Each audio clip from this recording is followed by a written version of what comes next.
আসসালামু আলাইকুম ভিউয়ার্স। বিগত এক বছর আগে টাঙ্গাইল জেলার মির্জাপুর উপজেলায় আমাদের ইসিপি কংক্রিট হলগুলো দিয়ে এই একতলা লোড বেয়ারিং ওয়াল ভবনটি নির্মাণ করা হয়েছিল। এখন এই ভবনটির ফিনিশিং কাজ কমপ্লিট হয়ে গেছে, তাই কমপ্লিট ভিডিও নিয়ে আপনাদের সামনে আমরা উপস্থাপন করছি। আর এই যে অবস্থাটি যেটি দেখছেন আপনারা, এটি হচ্ছে এই ভবনের কমপ্লিট হওয়ার পূর্বের ভিউ। যখন কোনো ধরনের ফিনিশিং কাজ করা হয়নি সেই অবস্থায় ভিডিওটি ধারণ করা হয়েছিল, সেটিও আপনাদের সামনে তুলে ধরা হয়েছে আজকে, যাতে আপনাদের বুঝতে সহজ হয়। অ্যাকচুয়ালি এই ভবনটির মোট এরিয়া হচ্ছে 1300 স্কোয়ার ফিট। 1300 স্কোয়ার ফিটের এই ভবনটি নির্মাণে মোট ব্যয় হয়েছে ওনার 11,70,000 টাকা। অর্থাৎ এই বাড়িটি একতলার ফাউন্ডেশন দিয়ে নির্মাণ করা হয়েছে। ওনার প্রতি স্কোয়ার ফিটে ফিনিশিং খরচ বাদ দিয়ে খরচ হয়েছে 11,70,000 টাকা। অর্থাৎ প্রতি স্কোয়ার ফিট 900 টাকা করে খরচ হয়েছে। এই মূল স্ট্রাকচারাল খরচের বাইরে যে খরচগুলো হয়েছে এটি ওনার নিজস্ব খরচ, ওনার নিজের মতো করে নিজের খরচগুলো, সেগুলো অ্যাকচুয়ালি ফিনিশিং কাজের খরচ। সেটি মূল স্ট্রাকচারাল খরচ যেটি 900 টাকা, এই 900 টাকা বাহিরে সেই ফিনিশিং কাজের খরচগুলো।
এখন আপনারা যে অংশটি দেখছেন এটি হচ্ছে এই একতলা ভবনের রুফটপ, অর্থাৎ ছাদের যে অংশটি, ভবনের ছাদের উপরের অংশ।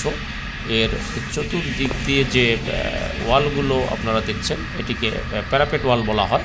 এই প্যারাপেট ওয়ালগুলো আমাদের কংক্রিট হলগুলো দিয়ে করা হয়েছে, এবং এই স্ট্রাকচার স্টেয়ার কেসটি এটিও কংক্রিট হলগুলো দিয়ে করা হয়েছে।